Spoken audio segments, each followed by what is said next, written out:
Formulas हैं, जैसे कि रेशियो एनालिसिस हमें बस इतना बताता है बच्चे कि ट्रेंड क्या चल रहा है, हम ग्रोथ में है इंडस्ट्री से, या लॉस मेकिंग हम है, या प्रॉफिट मेकिंग है, और हर पॉइंट पे हम लोग यहाँ रेशियोज लगाते हैं, कंपेयर करते हैं बेटे, पीछे के कुछ सालों में कंपेयर करते रहते हैं, राइट। इससे हमें ये पता लगता है कि हम लोग ग्रोथ रेट फॉरवर्ड में है या रिवर्स में है।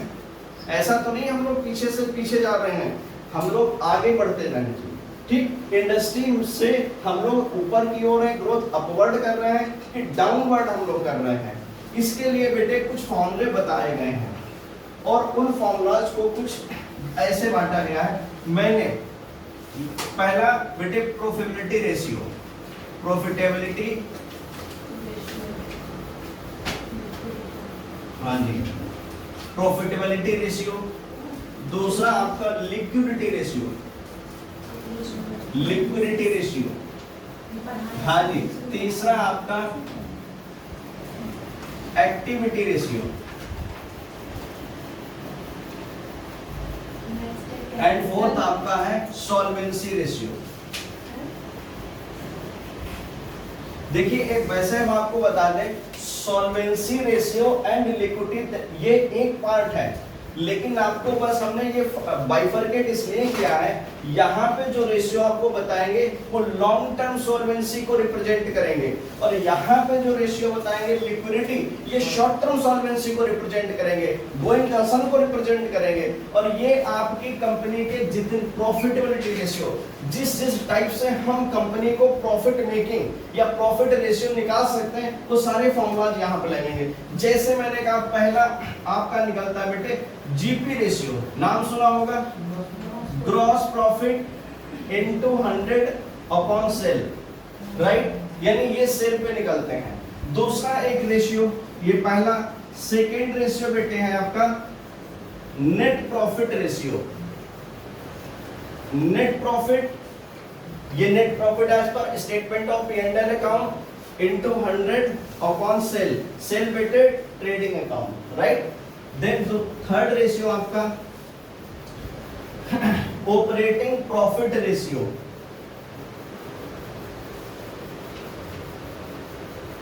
ऑपरेटिंग प्रॉफिट रेशियो, हाँ जी। यानी अब हम बात करते हैं operating profit, profit into 100 upon sale बेटे, ठीक। फोर्थ आपका COGS ratio, cost of goods sold, पूरा लिख देते हैं, cost of goods sold ratio. तो COGS into 100 upon sale, right, ये इतना लिखिएगा। अच्छा देखिए, ये ग्रॉस प्रॉफिट को बताता है, ठीक। कंपनी की ग्रॉस प्रॉफिट की पिछले साल या 3 सालों का हम लोग क्या लेते हैं, कंपेयर करते हैं कि हम कितने मूवमेंट के क्या ट्रेंड है, हमारा अपवर्ड ट्रेंड है या डिक्लाइन ट्रेंड है, हम बराबर ग्रोथ कर रहे हैं, ऐसा तो नहीं हम डिक्लाइन कर रहे हैं। तो ये बताता है कि जीपी रेशियो हम अपनी ट्रेडिंग जो सेल्स है, सेल्स अपवर्ड ट्रेंड में है। भाई सेल्स बढ़ेगी तो जीपी बढ़ेगा, है ना। खर्चे अगर हमने कम कर लिए, कॉस्टिंग मिनिमाइजेशन कर ली, तो ऑटोमेटिकली नेट प्रॉफिट बढ़ेगा, सेल्स बढ़ेगी, जीपी बढ़ेगा। कॉस्ट को मिनिमाइजेशन करना है, कंट्रोल लगाना है यहाँ पे, ठीक, तो हमने नेट प्रॉफिट बढ़ जाएगा, अपवर्ड ट्रेंड हो जाएगा। अगर ये बढ़ेगा तो हम बीच बीच में चेक करते हैं ऑपरेटिंग कि हमारे ऑपरेशन से कितना प्रॉफिट आया। ऑपरेटिंग प्रॉफिट यानी कि जो बिजनेस हम कर रहे हैं उस बिजनेस से प्रॉफिट क्या है, मेन उसका कितना कंट्रीब्यूशन है हमारे बिजनेस में, ऑपरेटिंग प्रॉफिट बताता है। COGS बेटे कॉस्ट ऑफ गुड्स सोल्ड बताता है कि देखिए यहाँ अगर COGS ज्यादा आ रही है, राइट, मतलब तो कंट्रोल लगाने की जरूरत है। पिछले सालों से कंपेयर करेंगे, COGS पहले कम आती थी, अब ज्यादा क्यों, ऐसा तो नहीं फ्रेट बढ़ गया है, ऐसा तो नहीं हमारे कैरेज इनवर्ट बढ़ चुके हैं, ऐसा तो नहीं कोई और दिक्कत हो, तो यहाँ पे कंट्रोल लगाओ, तो जिससे सीओजीएस कम होगा, जैसे सीओजीएस कम होगा तो सेल बढ़ेगी ऑटोमेटिकली जीपी बढ़ेगा, वही आपका प्रॉफिट पे नेट प्रॉफिट बढ़ जाएगी। ठीक, जैसे नेट प्रॉफिट बढ़ेगा तो बेटे हमने पीडी को प्रेफरेंस डिविडेंड दे दिया, बचा पैसा इक्विटी शेयर के लिए, तो ईपीएस भी ग्रोथ करेगा। जब कंपनी का ईपीएस बढ़ता है तो ऑटोमेटिकली कंपनी प्रॉफिटेबल में नेट वर्थ उसकी बढ़ती है, राइट, क्योंकि बेटे ईपीएस हम रिटेन्ड अर्निंग में बांट देते हैं, तो जितने शेयर प्लस रिटेन्ड अर्निंग दोनों को जैसे ऐड किया तो इसका मतलब क्या हुआ कि ये कंपनी की वेल्थ मजबूत हो रही है, इसकी नेट वर्थ बढ़ रही है, ये कंपनी अच्छी है, फंडामेंटली स्ट्रांग है, राइट बेटे। 15 मिनट का ही लेना। चलिए अब बात करते हैं, ये आप लोगों ने लिख लिया? नहीं। हाँ ये लिखिएगा, चारों रेशियो लिखिएगा, ये हटा दें इधर के, ठीक, ये जरा लिखिएगा, जीपी रेशियो एनपी रेशियो लिखिएगा, बताते बच्चे इसके बारे में, क्वेश्चन कराएंगे आपको सेपरेटली कि हाँ इनका ये क्वेश्चन होता है। इसके बाद अगर हम बात करते हैं बेटे, ईपीएस का फॉर्मूला हमने बता दिया था, बता रहे हैं एक बार, इसमें लिखवा देते हैं। ईपीएस अर्निंग पर शेयर कैसे निकालते हैं? Earning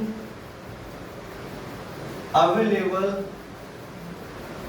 to equity share holder ESS divided by number of equity share. देखिए अर्निंग पर शेयर कैसे निकालते हैं? Earning available to equity share divided by number of equity share. अगर हम बात करते हैं कि शेयर होल्डर रेशियो कैसे निकालते हैं, नेट वर्थ रेशियो कैसे निकालते हैं, तो जरा देखिए, नेट वर्थ रेशियो या इसे हम क्या कहते हैं बेटे, शेयर होल्डर फंड रेशियो या प्रोप्राइटरी रेशियो भी कहते हैं। जरा देखिए प्रोप्राइटरी होता है यहीं पे, चलिए तो आपका शेयर होल्डर फंड रेशियो या मान लीजिए नेटवर्थ आपकी रेशियो जो होता है वो होता है बच्चे आपके पैट के ऊपर, प्रॉफिट आफ्टर टैक्स या इसे ईएटी अर्निंग आफ्टर टैक्स या इसे नेट प्रॉफिट भी कहते हैं, इनटू 100 अपॉन नेटवर्थ, नेटवर्थ।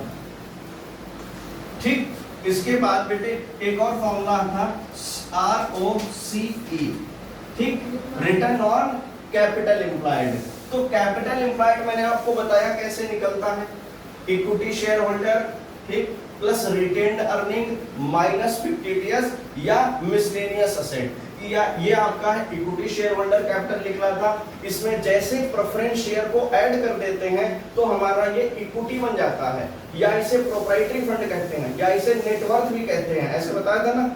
उसमें जैसे ही हमने लॉन्ग टर्म डेट को ऐड कर दिया, लॉन्ग टर्म डेट जैसे लोन हो गया, डिवेंचर हो गए, बॉन्ड हो गए, अगर कंपनी पास ये सारे हैं, सबको ऐड जैसे ही किया तो टोटल जो निकला है वो क्या है, कैपिटल एम्प्लॉयड। कैपिटल एम्प्लॉयड यानी इतना पैसा हमने, और लोन लेके, आप समझ रहे हो, कंपनी में कैपिटल एम्प्लॉयड दिखाता है कि इतना पैसा हमने प्लस रिटेन बिजनेस चला, वहां से पैसा आया, कुछ लोन लिया होगा, कुछ डिवेंचर इशू किए होंगे उनके थ्रू, तो ये पैसा लगा है, इस लगे पैसे पे कितना बचा, रिटर्निंग को ये दिखाता है। ईबीआईटी या operating profit, EBIT into 100 upon capital employed, capital employed, ठीक, EBIT earning before interest and taxes into 100 upon capital employed, right. अच्छा जी, ये ROC हो गया।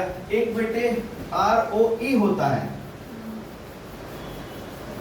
ROE तो हो गया ना, रिटर्न ऑन इक्विटी।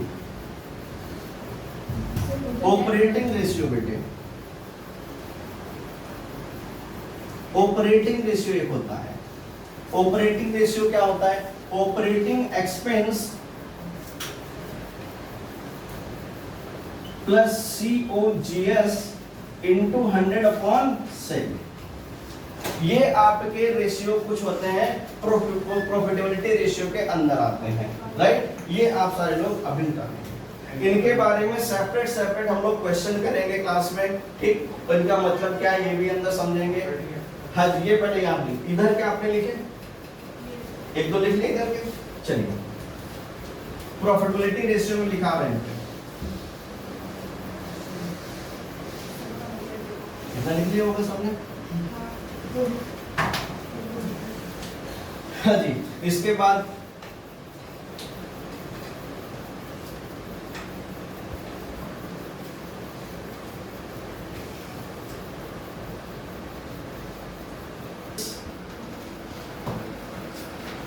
एक ऐसे फॉर्मूला और लिख लो बेटे, जीपी कैसे निकालते हैं। ग्रॉस प्रॉफिट तरीका है एक COGS, ठीक है, माइनस वो सॉरी COGS अगर है सेल्स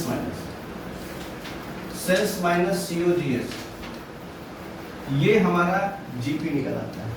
यानी सेल्स में से COGS माइनस करते हैं, मतलब COGS कम होगी, cost of goods sold, sales में प्रॉफिट ऐड होगी, तो जो निकलेगा वो हमारा जीपी रेशियो हो जाएगा, ग्रॉस प्रॉफिट रेशियो, ठीक। अरे ग्रॉस प्रॉफिट अगर हमें निकालना है तो ये ग्रॉस प्रॉफिट हमारा ये हो जाएगा।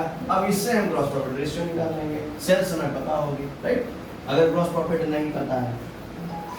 अच्छा जी, अब हम से बात करते हैं, जैसे हम ग्रॉस सेल्स दे रखी है बेटे 10 लाख की, ठीक, COGS दे रखा है उसमें 7,60,000 का, राइट, तो हाँ जी, जैसे अब हमें मान लो ऑपरेटिंग इसमें एक्सपेंस भी दे रखे हैं बेटे 1,20,000, ठीक, 1,20,000 का इसे 80,000 कर लेते हैं, सॉरी, ठीक, ऑपरेटिंग एक्सपेंस भी दे रखे हैं, ठीक। तो अब आपको इसमें से अगर जीपी निकालना हो तो निकाल सकते हैं क्या? बिल्कुल, GP equal to sales, example इसमें सेल्स माइनस COGS, सेल्स हमारा 40,000, जैसे ये जीपी निकल के आया तो क्या जीपी रेशियो निकाल सकते हैं? Gross profit into 100 upon sale, बताओ जरा। जीपी हमारा 2,40,000 इनटू 100, सेल्स कितना निकल के आना है? 10 लाख, बताओ जरा कितना?